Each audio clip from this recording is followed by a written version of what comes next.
Hello there, Whiskey Lore is back with another interview, and today we're talking to Alex Castle, who is the Master Distiller at Old Dominick in Memphis, Tennessee. Welcome to the show. Hello, thanks for having me. Yeah, this is a lot of fun because I've had a chance to come visit your distillery a couple of times, and so now I get to ask some of those behind-the-scenes kind of questions and dig in a little bit deeper. So, yeah, anything been burning since the tours? No. I mean, I have lots of questions, but I can't think of any that were overly burning. But I'm sure we will cover quite a bit here because there's some fun stories, and I want to talk a little bit about. You guys were just actually in Greenville, where I live now, at the Hog and Barrel event, and you were everywhere because your whiskey was being used in just about every recipe that was going on there, which I thought was really fun. And our rep for South Carolina does such a killer job with events. He knows how to own them. And he said you guys ended up like 50 gallons worth of whiskey that you had to get for that event. That's massive. Just give him a barrel. He's gonna get a good commission check. Yeah, absolutely. So we'll talk a little bit about Old Dominick's history, and we'll talk some about your history and your path from Kentucky to Tennessee, and also jump in a little bit on the story of the Memphis Toddy, which is a drink that I think once people hear a little bit about it, they're going to want to jump out and get it because it's the holiday season, and I think it's a perfect time for a Memphis Toddy. It's toddy season. So let's jump right in and talk a little bit about the history of Old Dominick. And the name harkens back to the 19th century, and a very interesting story about an area we don't think of, a country that we don't think as supplying immigrants to Memphis. But really interesting story. So tell us a little bit of the background of Old Dominick. Yeah, so Old Dominick is a subsidiary of our parent company, Canale and Company, and the company was founded by Domenico Canale. That's the D. And Domenico came straight to Memphis from Italy in 1859, and he chose Memphis because he already had family here. His uncle had already come to Memphis from Italy and had started a food and beverage wholesale business in Memphis. And so Domenico came and started working for his uncle. And what's great is that building is literally diagonal across the street from where the distillery is today. So we're just steps away from where Domenico got started in Memphis. But learned the ropes from his uncle. Is that where the chicken place is, by the way? I'm trying to picture it. Yes, so it is. There's a lot, an empty lot. You've got the chicken place, an empty lot, and then a building. Okay. And it's that building. Okay. Yep. So we're right next to the chicken place. But learned the ropes from his uncle, and in 1866 decided to start his own food and beverage alcohol distributorship, and formed Canale and Company, and started on South Front Street as well, which is the street we're on. The Canales all kind of stayed on the same street back in the day, and shortly after starting his company, he decided to actually start his own line of whiskeys. And what are you going to name it? You're going to name it after yourself. So he called it Old Dominick. Okay. He was a very creative man. But he would source his product from Indiana, Kentucky, Ohio. He wasn't producing it himself. He was just getting aged product, bringing it down to Memphis on rail cars, and then blending it and bottling it here in Memphis in a building called Huling Station. It's a very large warehouse located on South Front Street. And again, it's only about 2 blocks from where the distillery is today. The building still stands. It's apartments now. But the Old Dominick brand was actually a very, very popular brand in the Southeast during that time. And that really was the bulk of their business during that time. Well, then Prohibition hit. So that part of the business had to stop. Fortunately, they had the food distributorship and the fruit and all of that. And so they got to continue operations. And sadly, Domenico passed away at Prohibition as well. And so our brand champion was no longer alive. And so when Prohibition was lifted, we didn't have our cheerleader. We didn't have anyone to fight to bring back the whiskey brand. And so it stayed dormant. And the parent company, Canale and Company, continued operations in various ventures in continuous operation to this day. They had a beer distributorship. It was a Budweiser distributorship that they sold off in 2010. They also had a food distributorship that they sold off to Sara Lee in, I believe it was in like 1999, 2000. And so fast forward a little bit to about 2013, 2014, and the current president of Canale and Company, Chris Canale Jr., is Domenico's great-great-grandson. Still, he was young at this point, still in his 30s, and trying to figure out what his legacy was going to be. What was he going to do for his family's company? And that's where the idea of bringing back Old Dominick came in. They had all of these old whiskey bottles. People were asking, why don't you sell the brand? You know, whiskey was hot then. People would have bought up any brand at that point. Yeah. And he said, no, I'm going to do it. And so he decided to bring back the distillery, but in an even bigger way than what Domenico had. He wanted us to actually produce whiskey. And so he set off down the path of bringing back the brand and building the distillery that we know today. And so that's how we got to here. That's fun. It's when you do the tour, at the very beginning, it has a timeline, so you can kind of see all that went on, and you can see a lot of the pictures of the old building and that. But you also have a lot of documentation down there, licenses and that sort of stuff. Who was holding on to all of that stuff? They were pack rats, I guess. No, so our family office, the corporate office, is about 4 blocks away on 2nd Street. And that is where they housed all of these ledger books, all of these photos. I mean, we have way more photos than what you even see on the tour. And they had them in boxes, just stored away for whatever reason. And fortunately, building a distillery and wanting to make it a tourist thing and doing the tour gave us a great reason to bust out all of that. But those ledger books are how we know that they did get barrels from Ohio. We have a letter that says they were transferred in bond from Cincinnati, Ohio. Nice. We can see ones from Kentucky and Indiana. We can see the different fruits that they had bought so that they could then sell again. We even have old price lists. And I love it because there are some brands in there that you recognize, like Old Crow. Yeah. And I want to say Taylor was in there. Like all these names that you know, they're in these price guides from before Prohibition. And like a quart of bourbon was like 50 cents or something. and they, I mean, bourbon was popular at the time, but yeah, inflation has done a number on our bourbon prices. That's for sure. It really has. So what is the building that you're in now? What was its history? So the building we're in now, it was originally actually 3 separate buildings. They just kind of got merged together, and each one was built at different times. And I don't think we've ever been able to identify when each building was completed. But the prior owner was Memphis Machine Works, and so they did a lot of machining in this building. But they vacated it, stopped using it years before they even sold it, just because it was too much space. They needed a smaller workshop.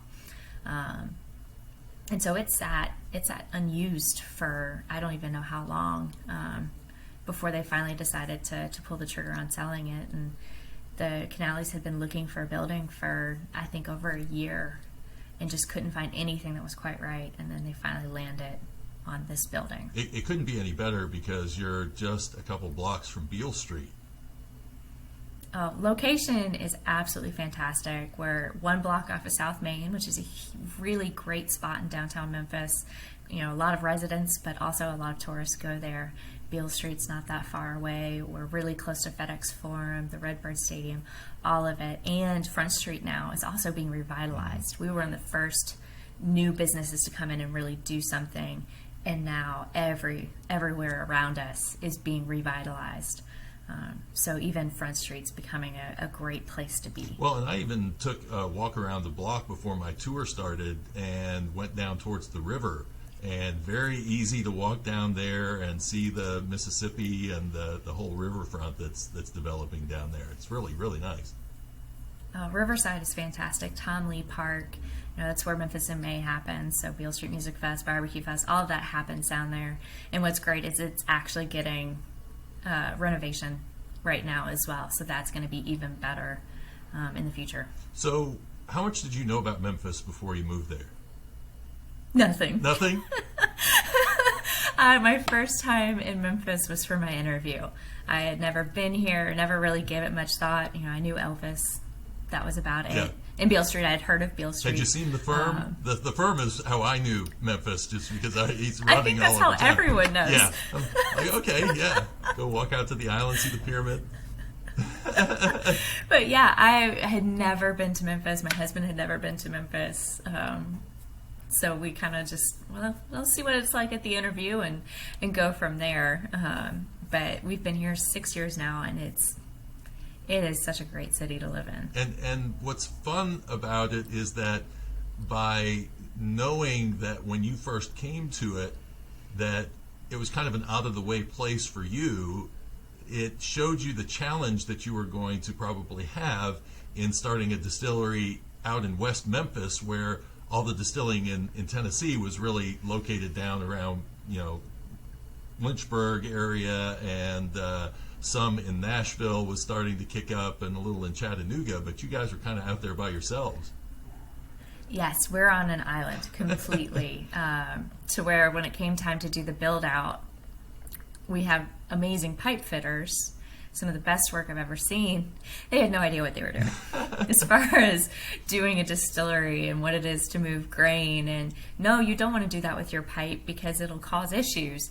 So just knowing that all of the labor we had, all the work we had, we were having to educate them from the ground up on everything that we did. And then same with staffing. Hiring a production staff in West Tennessee is almost impossible because I have no talent pool to pull from. Yeah. So, barbecue joint, what's your favorite one? It depends on what you want. All right, like Central Barbecue, some of the best smoked turkey out there, and delicious pork rinds. You go to One and Only for the ribs.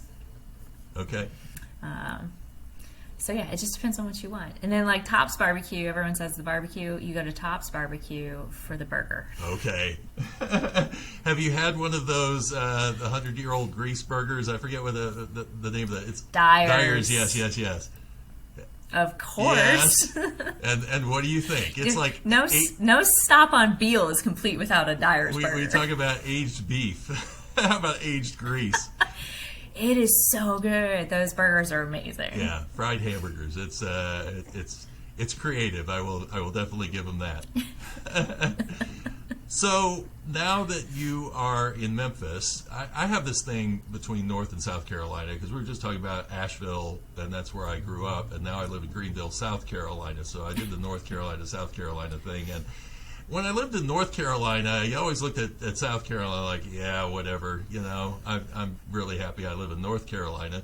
But now I live in Greenville, South Carolina, and I look up at North Carolina, and I'm like, yeah, I'm kind of happy I live here. It's kind of like you got that transition in, and then you're rooting for the home team now all of a sudden. So you came from Kentucky, which is bourbon rich, and now you've come down to Tennessee, which has its own history, but it's really only a history that is reviving over the last 10 to 12 years. So how has that transition gone for you? Are you rah-rah Tennessee now?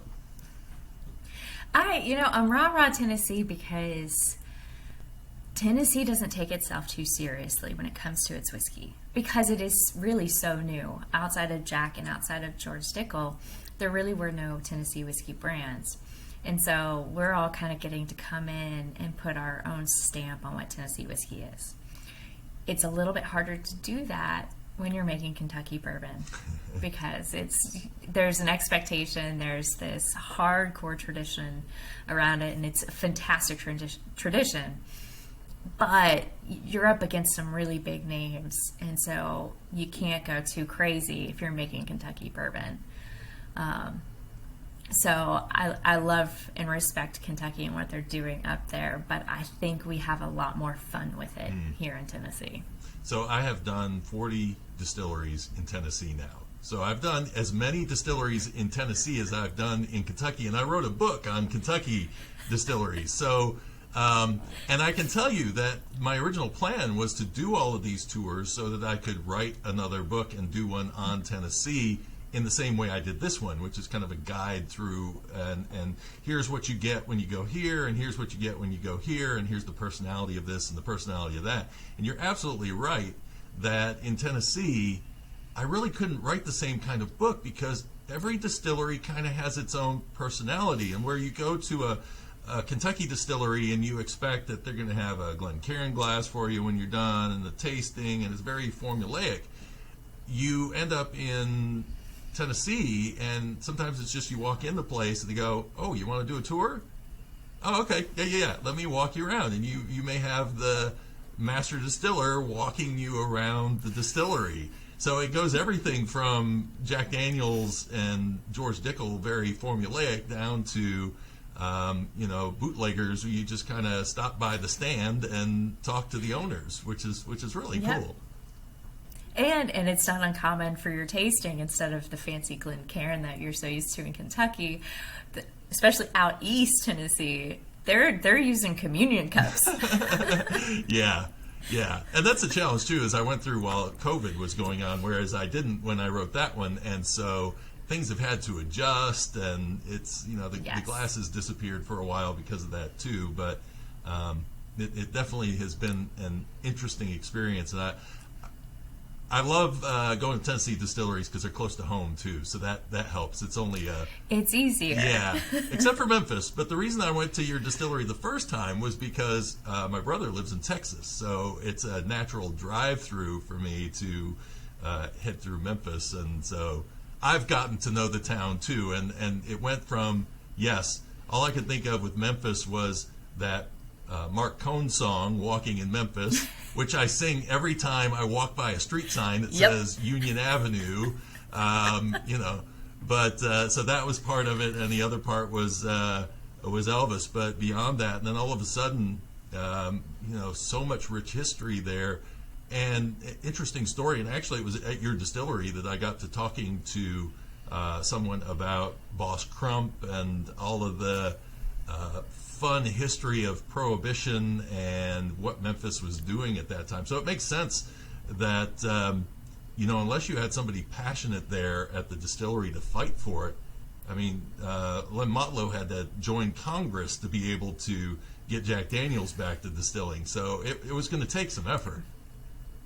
Well, especially in Tennessee, because Tennessee enacted Prohibition, 13 years before the rest of the country. And then I think we were one of the last states to repeal it. So we also just had a much longer time period of Prohibition. And so, yeah, you had to just climb mountains in order to get past it. Yeah. So now that you are in Tennessee, we're going to actually take a look back at your beginnings in Kentucky. And so let's talk a little bit about what drew you into the whiskey industry. Yeah, so up until I was about 14 or 15, I knew for a fact I was going to be a marine biologist. Knew it. And I took biology my freshman year in high school, and it was the worst thing I've ever experienced. And so at that age, I'm having a midlife crisis because now I don't know what I'm going to do with my life. So move on to other sciences. I find chemistry, I find physics, I find calculus, and I love all of them. Really enjoy the subjects. Helps I had really great teachers. But trying to figure out what to do with those outside of teaching. And my mom was reading up on up-and-coming college majors and career paths, things like that. And she said, well, you could do chemical engineering. I said, okay, that sounds right. What do you do with a chemical engineering degree? And The first jobs out of her mouth were, you can make beer and be a brewmaster, or you can be a master distiller and make bourbon. And I said, done.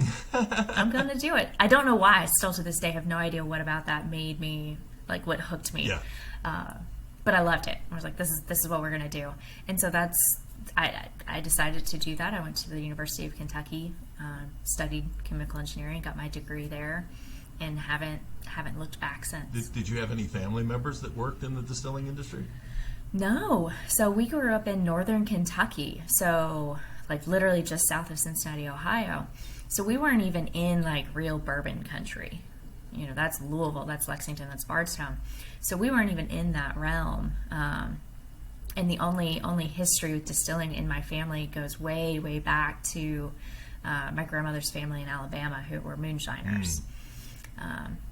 But no one in our family was in the industry at all. The most my parents did was they were really into education, and so they took my brother and I to Maker's Mark when I was like 5 years old. I don't know why they chose that, because neither one of them drank bourbon at the time, and my mom still doesn't.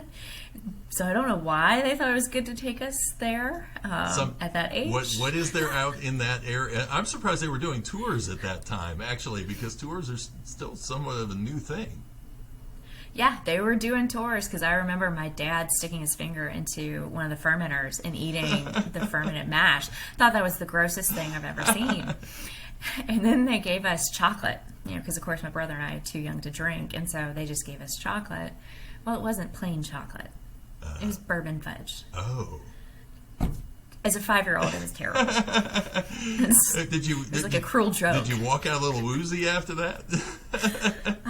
I just remember hating it. I have no idea. I think my parents found it hysterical, though. I think it's funny that people's first experience with whiskey usually is not a good experience. They're like, and you wonder how they somehow turn it all around and find a love for it somewhere down the road.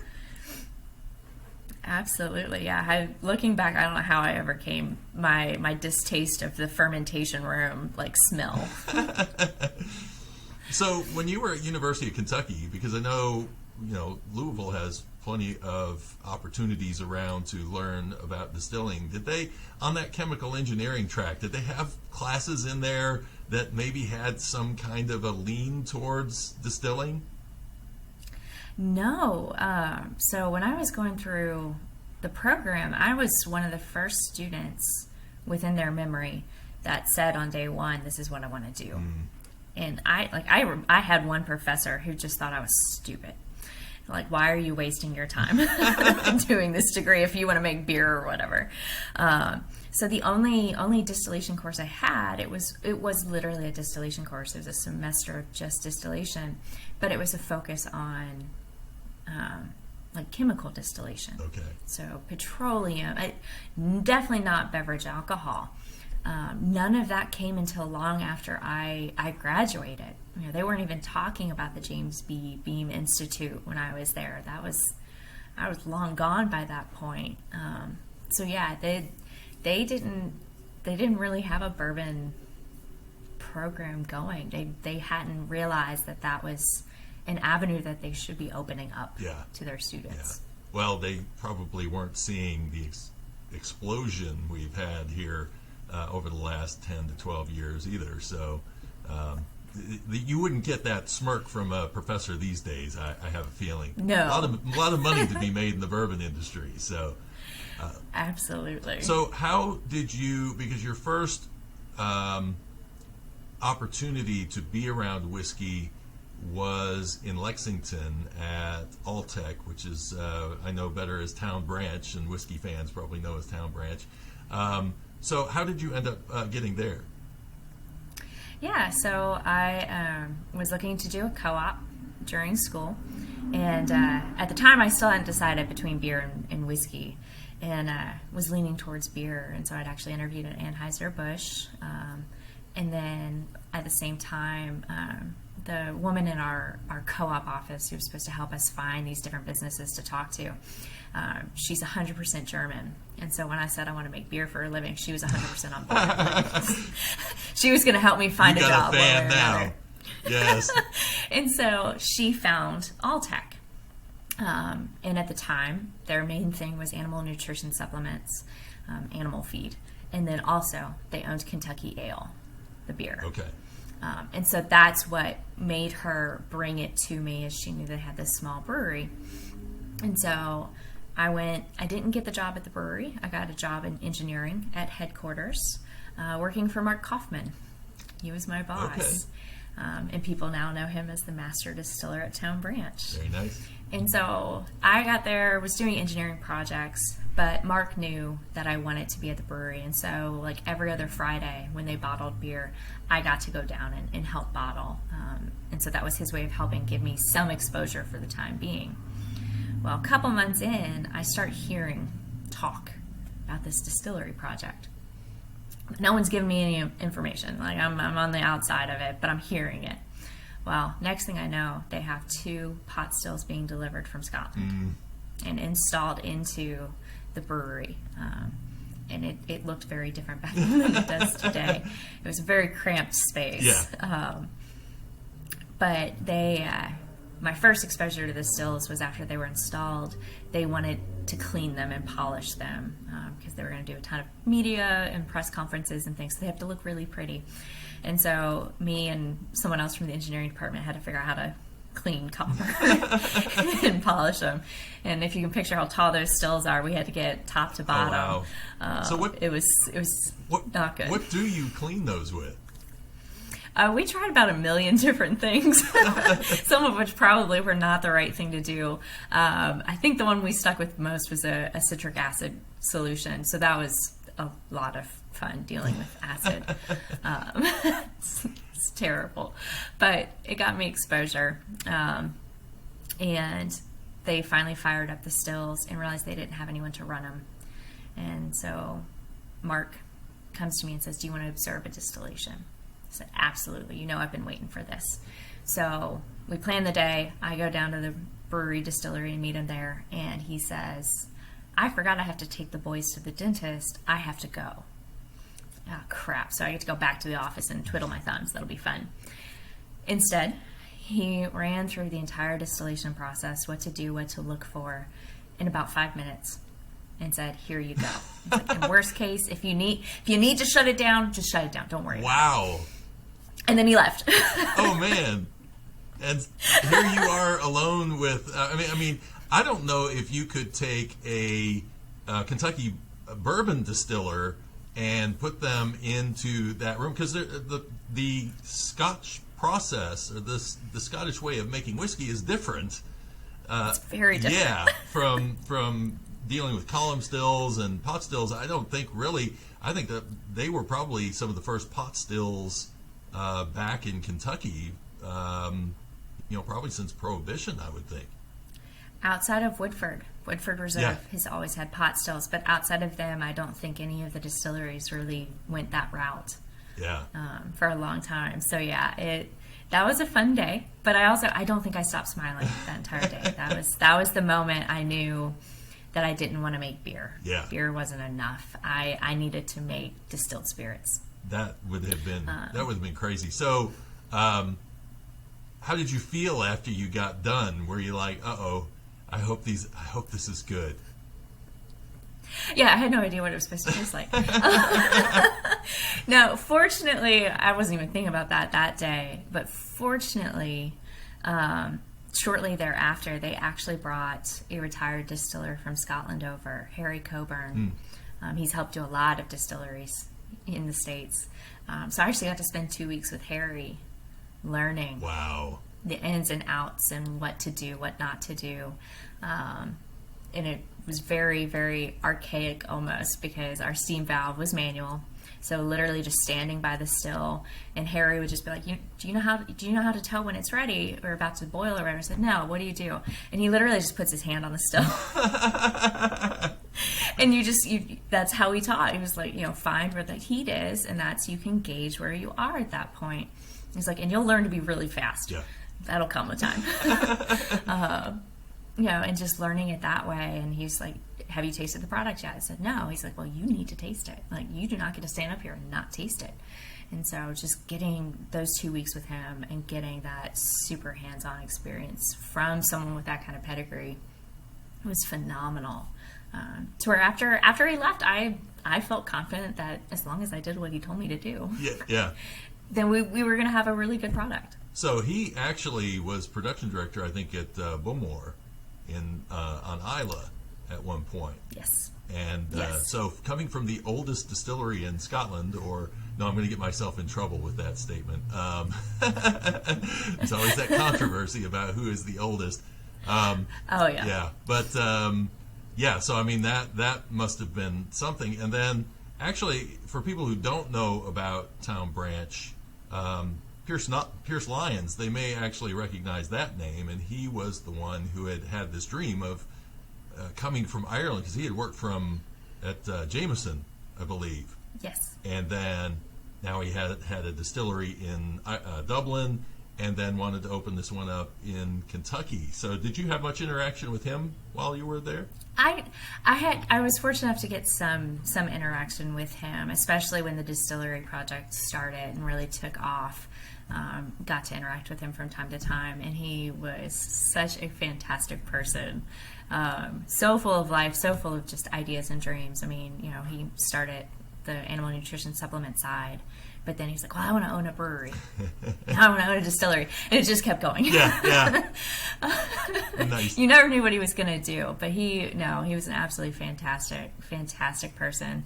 And the fact that he trusted Mark, who then in turn trusted me with that project, I can't thank either of them enough. Yeah. Well, my first distillery tour day, I went to 3 different distilleries, and the first one I went to, like you, Maker's Mark was my first distillery, but I finished the day at Town Branch, and that was Pierce Lyons had just passed away at that time, and there was kind of, they were all kind of saying, how it's very sad and what was going on around that time, and it just hit everybody. So, yeah. So you actually, and this would be interesting, how much experience you got from Harry Coburn in going to your next job, which was at Wild Turkey, doing something similar to what he was doing over there, which is managing production to a certain extent. Were you over all of production, or you just over a certain part of production? Just a certain part of production. I was the distillery production supervisor, in charge of first and third shift, which was just weird. But our department handled incoming grain, so we did all the grain inspections, grain receiving, milling, mashing, fermentation, distillation, and then we also handled byproduct treatment, so the dryer house, so producing distillers' dried grain. So I was in charge of, or responsible for all of that. Yeah, and so when you get to a large distillery like this, what was the feeling? It's like you've kind of gone, a lot of people would think when they see how big Wild Turkey's facility is, that it would be like going from a small business to a behemoth that'd be very impersonal. So what was your experience while you were at Wild Turkey? It wasn't impersonal at all. It definitely, starting out, was overwhelming. They had just done one production season in the new facility by the time I joined. So they were still getting used to the equipment. They hadn't fired up the dryer house yet. So I got to help commission that. So there was a lot. And also when I joined, there was one other supervisor there. So it was our production manager, another supervisor, and me. Well, within the first 3 months of starting, that supervisor got moved to another department. So suddenly I became the most senior supervisor of the department. Wow. And it was just 2 of us running a 24-hour-a-day, 6-day-a-week operation. So because of how small our team was, it wasn't impersonal at all. Each shift had 3 employees. So our entire department was 9 employees plus our grain receiving employee. So 10 people. So not impersonal at all. Yeah. You couldn't be. You had to be very personal because of how small we were. And then even interacting with the warehouse team, interacting with our lab team and product development team, we honestly were really, really small. and interacted a lot. We all got along well. We were all friends. So not impersonal in the least bit. Yeah, but you were still quite young at that point. So were you the? I was. Were you the youngest in your? You were managing other people and being the youngest. Yes, most of my employees had been there a minimum of 30 years, if not 40 years. Yeah. You know, that's the only job they've ever had. And I was 24 when I started there. So most of them had been with the company longer than I had been alive. Yeah. That has its own challenge. I've had that situation myself, and it's great when people are very welcoming and you know, the thing about the whiskey industry that I found, the reason I fell in love with whiskey is not just because of the spirit itself, but because of the spirit of the people in the industry who I've run across very few that I've been like, well, I probably wouldn't want to hang around them for too long, you know? No, you're 100% right.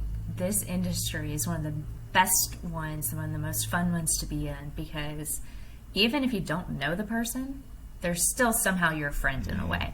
We were just incredibly open, incredibly welcoming. And yeah, I had employees that could have been my grandparents, and they never made it seem that way. And I think part of it is I made it very clear that I was wanting to learn from them. I wasn't coming in to just tell them what to do. I wanted to learn from their experience. They've been running a still for 40 years. Tell me everything you know. Yeah. So that helped. But yeah, this industry, it's just one big family. So how did Old Dominick come about for you? How did the first contact happen and the decision-making process to go there? Yeah, so one day I got a message on LinkedIn from a consultant from Thoroughbred Spirits, and it asked if I knew of anyone who might be interested in moving to Memphis to help start up a distillery. And I think I got the message on like a Friday. And by Sunday night, I had sent my resume in. Because I talked to my husband about it. I was like, do we even want to, he's like, just try. Yeah. You're not saying yes to it. Just let's do the interview and go from there. So did a couple rounds of phone interviews, and then finally, about 2 months later, came down to Memphis, got to meet the entire team, which at the time was not very many people. It was, I think, like 6 people. Wow. And all of them worked for the family company. So, okay. And I think the most junior of them had been with the company for like 5 or 6 years at that point. And so, got to meet them, hear what they were doing. And at that point, they had actually bought this building and had done some demo on it. So I was actually able to come on site to the distillery during my interview and see, okay, if I do this is where it's going to be. Yeah.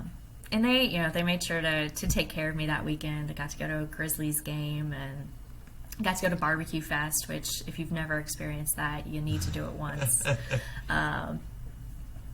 But, just really, really fell in love with the team and just everything that they were about. And I really believed in their vision. And so, again, fast forward, I don't know, a month or two, and they finally call and say, we want you.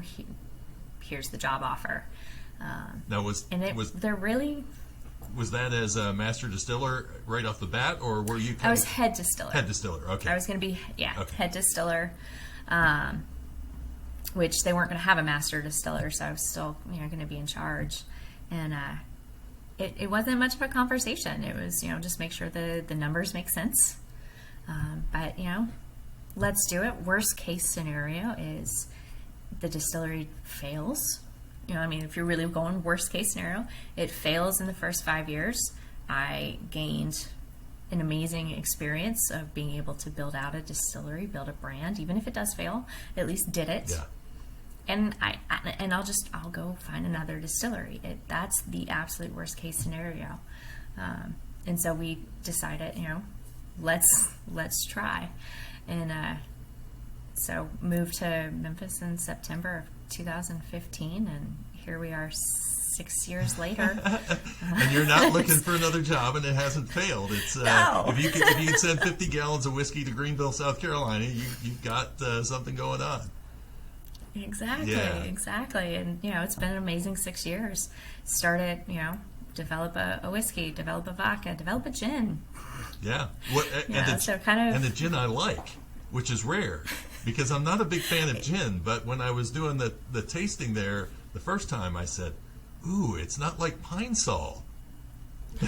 I was not a big gin drinker when I started here, and so I was like, okay, what are the things that I really don't like about gin? Yeah, yeah.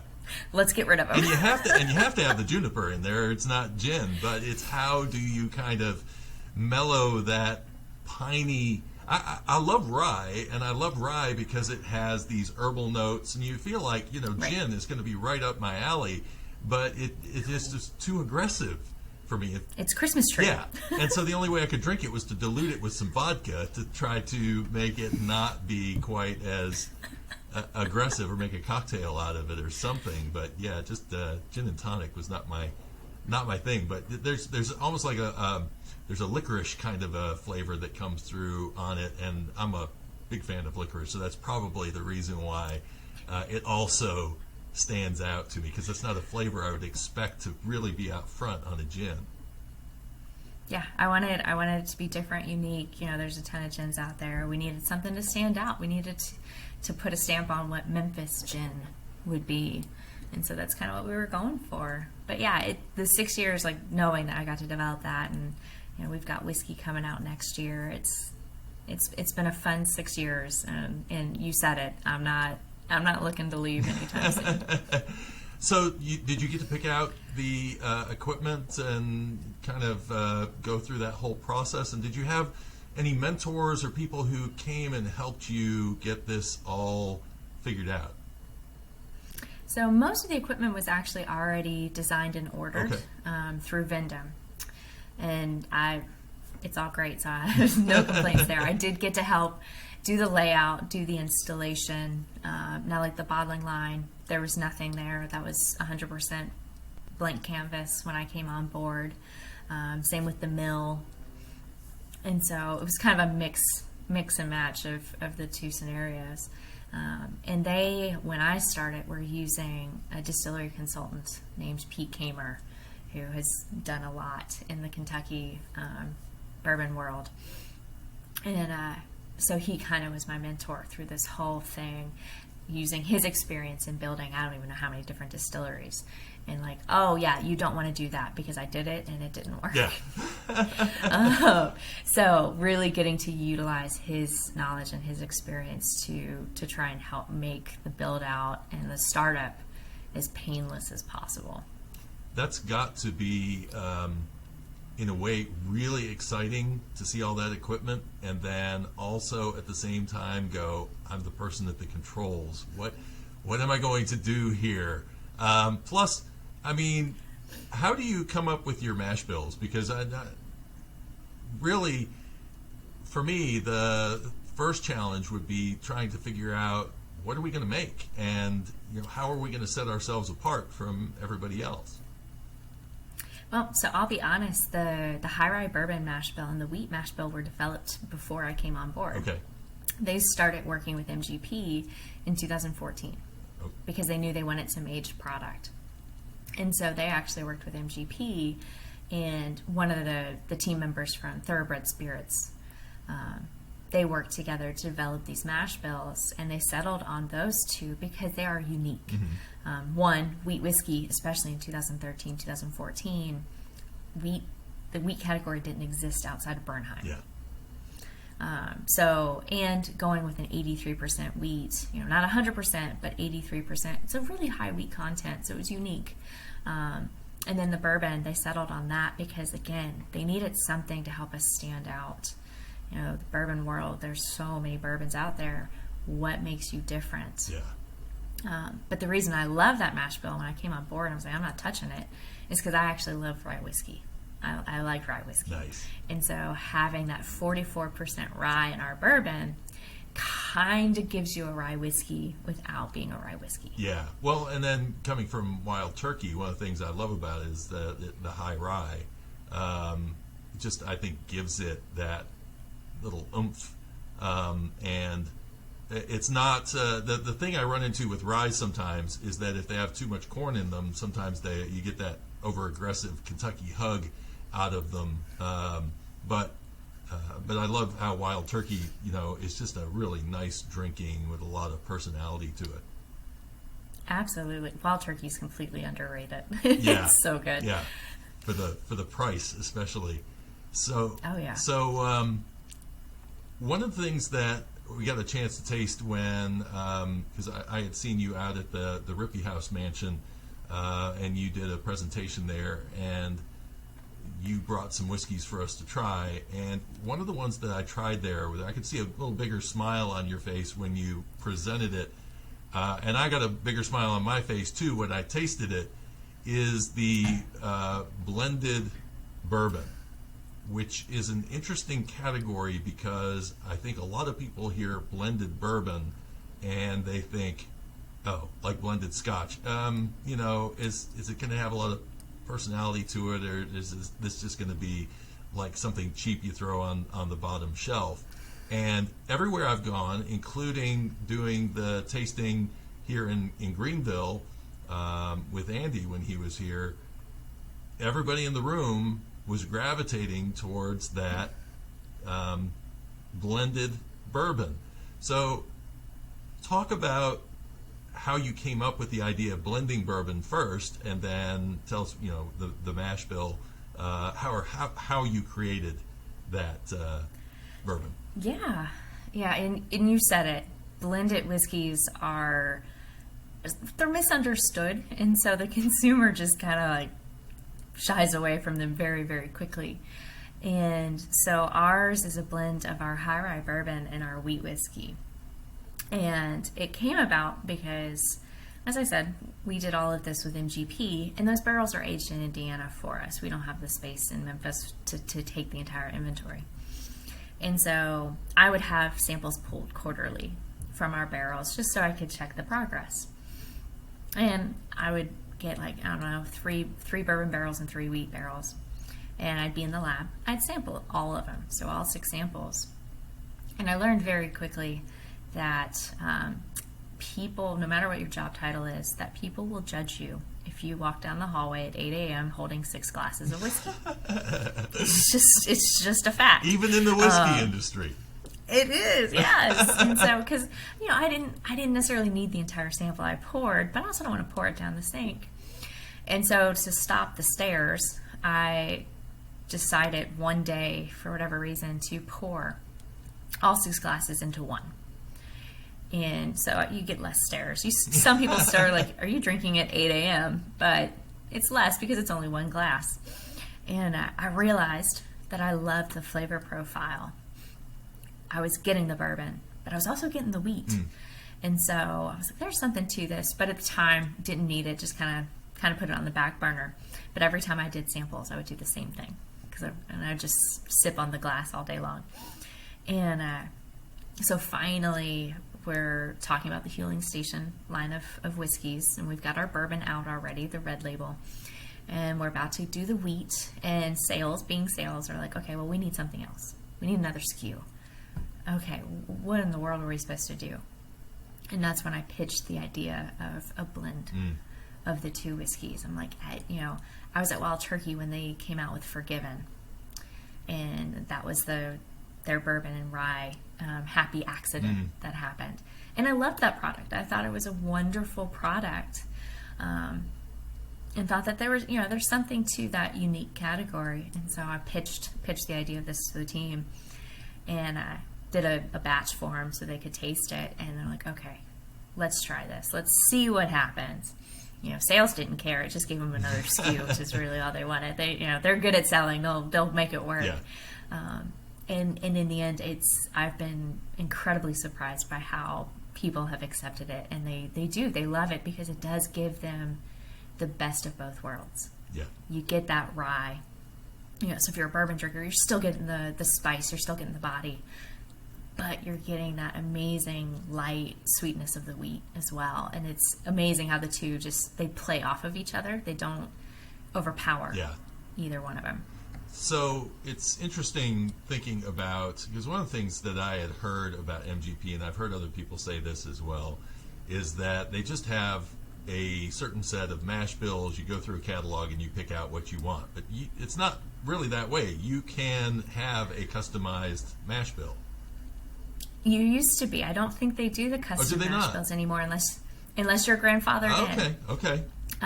Especially because they've launched their own labels now. Right. You know, they didn't have that 10 years ago. Yeah. And so at the time they were offering custom mash bills. And so our bourbon, they flat out told us there is no other bourbon that they make that has that high of a rye content. It was unique to them. Yeah. And so these two mash bills are 100% ours. It's our yeast. It was our barrels. It was everything. But yeah, I don't. If you're a new customer, I don't think you can go to MGP today and ask them demand a custom. Okay. So, so the Huling Station, is that going to remain an MGP product down the road, or are you planning on trying to recreate it locally?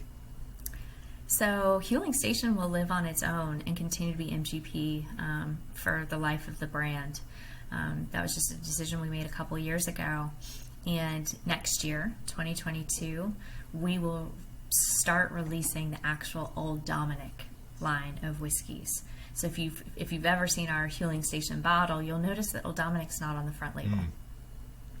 Huling Station is the brand. Yeah. We want it to be able to live on its own.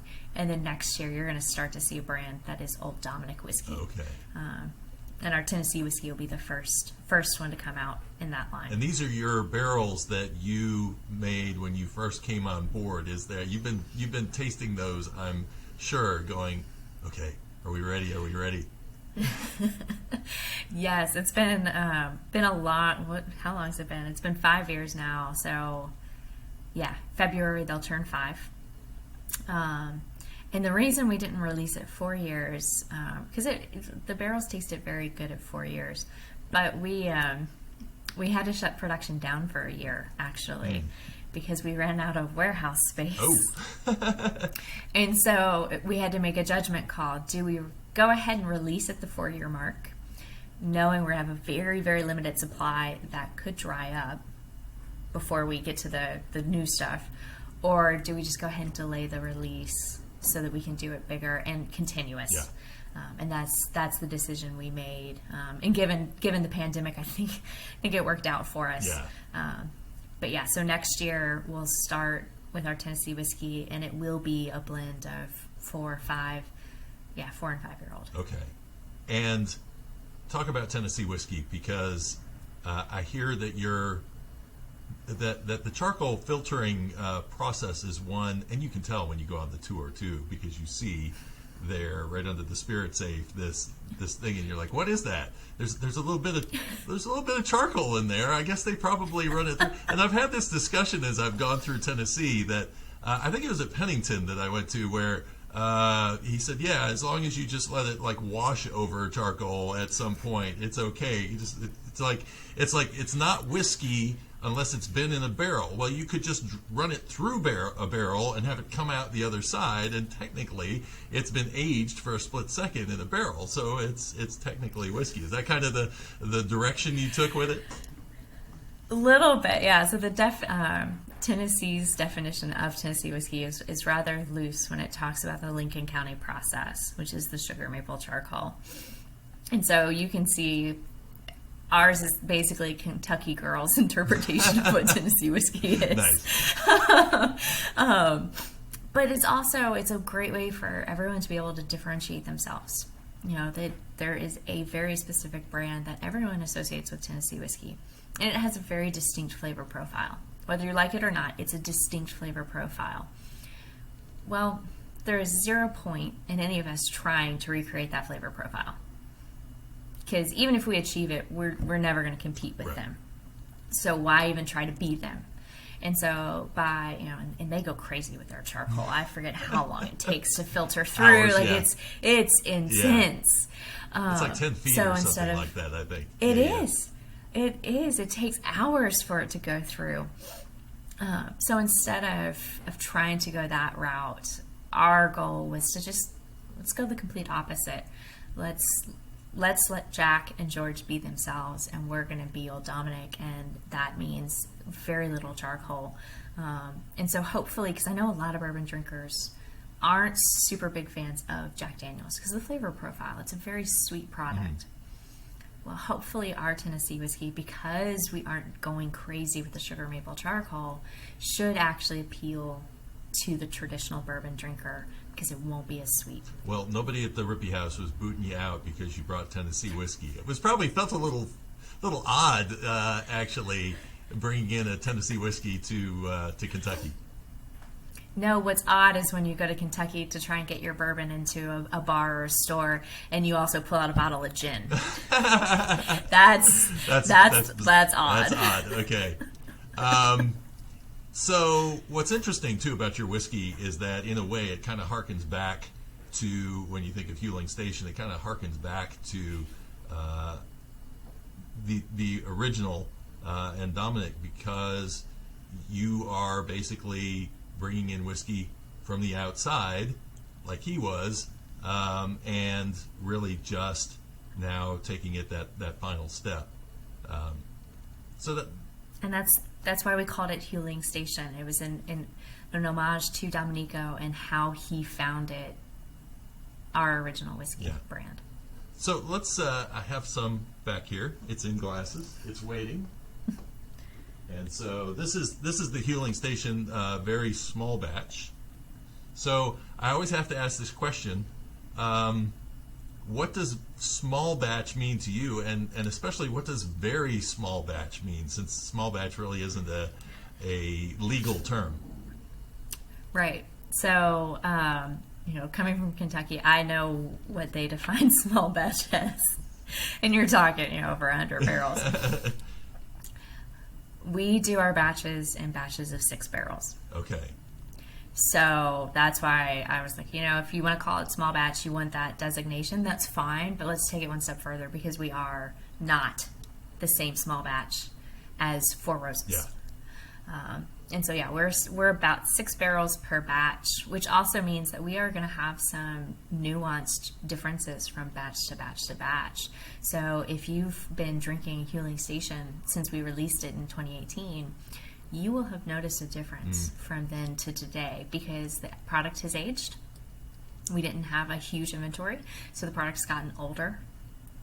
And now we're starting to blend in some younger vintage to it too. So it's been an evolution. Yeah. And so in saying very small batch, you're kind of saying almost like a single barrel, this is going to have its own personality. Exactly. Yeah, we wanted to set the expectation for the consumer. Yeah. So it's you definitely get the vanilla and oak character in it, but there's a lot of like dark fruits in it that I kind of pull out of it. Ours has always had a lot of like dark cherry notes and other stone fruits, which is something I've always loved about those barrels. Yeah, and then a little grain comes through in addition, just to let you know where it came from. We're a bourbon. Yes. So what is the mash bill on this? So that one is going to be 52% corn, 44% rye, and then the rest is malted barley. In all of our whiskeys, if you're ever curious about the mash bill, it's on the back of the bottle. Okay. We do make sure to put it on there. And that we bottle at 100 proof. So just a nice hearty proof that can hold up to an ice cube or hold up to a cocktail. Yeah. This again, you get the vanilla, but it's but the baking spices kind of stand out to me on this one. And then it goes for this. You get a little char on the finish, but it's like you get a nice warm kind of a cinnamon thing going on. So another whiskey for the holidays, it sounds like. It is, absolutely. This is going to be a nice pairing with my my toddy back there. Yeah, very nice, very nice. So talk a little bit then about the toddy, because it has its own little history. It does. You actually had found a bottle, or someone had found a bottle, or had a bottle of the original toddy. Is that correct? Yeah. Yeah. So the toddy was a product from before Prohibition. And at the time it was called Dominic toddy, not Memphis toddy. And we had a full wax sealed bottle of Dominic toddy. And no records of a recipe. Nothing. We can't find anything about it. Other than we have ads that say that it was recommended by all of the finest doctors in Memphis. Of course. Can't get away with that today, No. but back then it worked. And so they decided when they started just deciding to bring back Old Dominic, they decided to kind of look into the Dominic toddy, and they cracked that bottle open, and they sent it off some of the liquid off to a lab in California to have it analyzed. And it was able to come back and say, based on this peak and this peak and this peak, these are probably the ingredients present. And kind of gave us an idea of concentration. And then from there, we reverse engineered it, really more for today's palate. I'm assuming we have no clue if it tastes like the original product, because the original product had turned. Yeah. The liquid was black. It was so gross. Yeah, because you got natural, because a toddy is a bourbon plus it has other natural ingredients in it that are perishable. Right.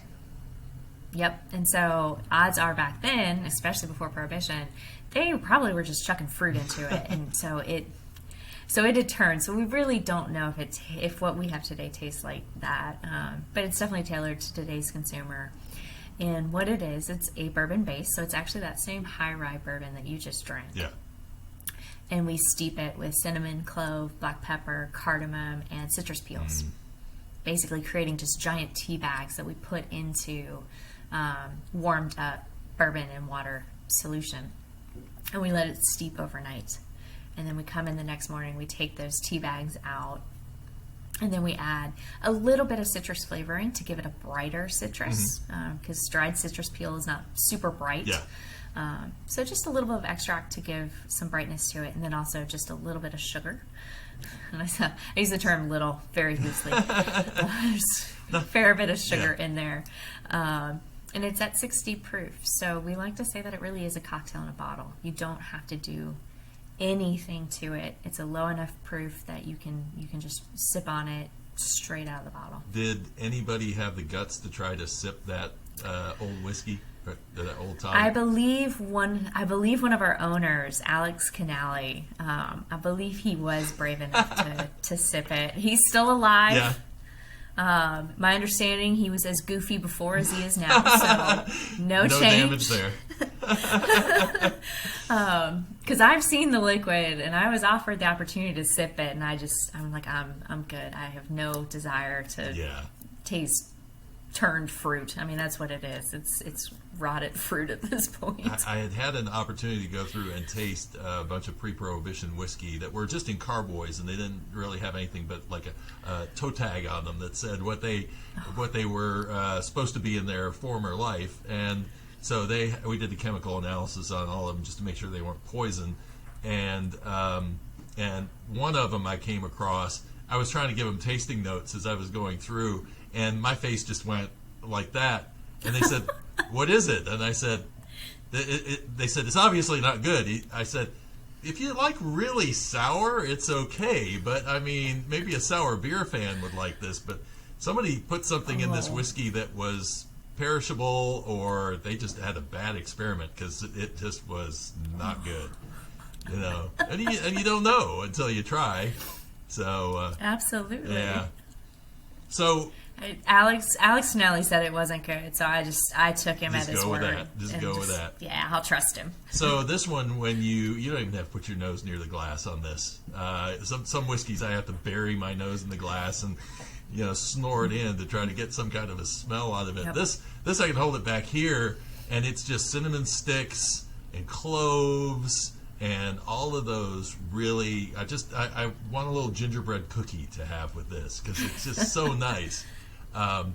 And while at the event, you guys were the evening event, they actually had apple cider and this mixed together, hot apple cider. That was great.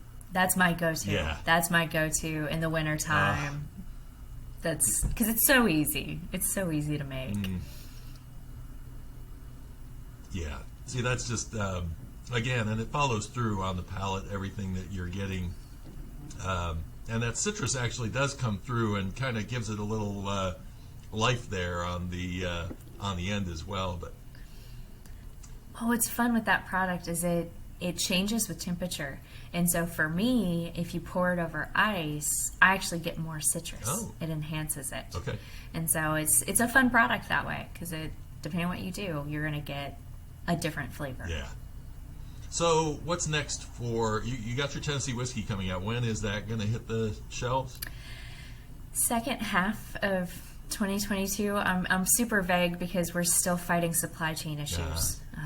So I'm being told to expect that through second half of next year. So Is it bottles? I'm not making it's everything. Is it? It's bottles, it's corks, Wow. it's the little PVC shrink capsules.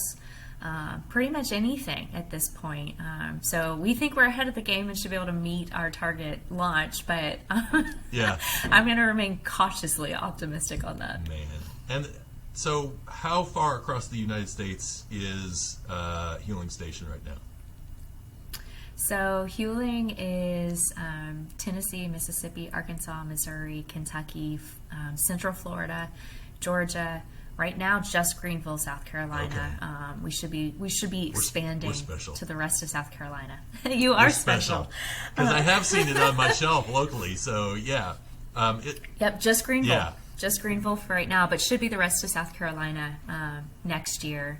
We're in some parts of Texas. We're up in Wisconsin. I feel like I'm probably missing a state.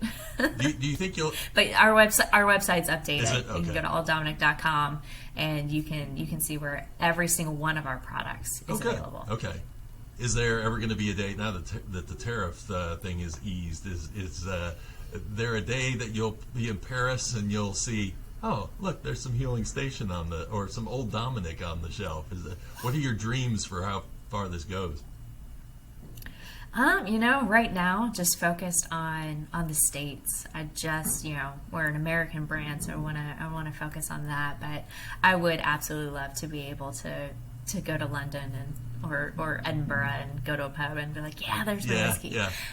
So I would love that, but right now I think that's so far out for us. But the tariffs being lifted was a huge will step help, in the right and direction. that's part of for me. When I go over there and I hear people say, well, I don't like bourbon. And I say, well, when I look on the shelf, all I see are, Jim and Jack. So I can see why, if that's all you have as a choice, you don't know anything about what's going on with the craft distilling in the United States. And I think that people over there would be very surprised at the wide range of different types of whiskeys that are being made in the United States right now. Absolutely. Unfortunately, we've got programs through like the Distilled Spirits Council of the United States and a couple other groups. They are doing programs where they're able to take smaller distilleries to Europe, take them to Japan, and kind of help get them introduced to the market and see. I think they even take some product to do some sampling to see how the consumers over there respond to it. Yeah. So hopefully efforts like that will help shift that over there. Because imagine people with Scotch here in America. How many people have you heard say they don't like Scotch? Right. And then you realize they've only tried one Scotch or one style of Scotch. And it's like, okay, come on. Yeah. Come on. There's so many more out there. Absolutely. Well, that's what it's all about, is just introducing people to a world of whiskey and trying all that's out there. And I'm so happy that Tennessee is now, exploding with distilleries, and we have plenty of opportunity in that area to be able to experiment from one end to the other. And now we have a reason to drive out to Memphis beyond just going to see Graceland. Come get some whiskey and get some fried chicken across the street while you're at it. Perfect. Well, Alex, thank you. It's been a pleasure, and I'm wishing you all the success down the road, and look forward to my next time in Memphis and some barbecue. Thank you so much. Look forward to hosting you in Memphis. Thanks.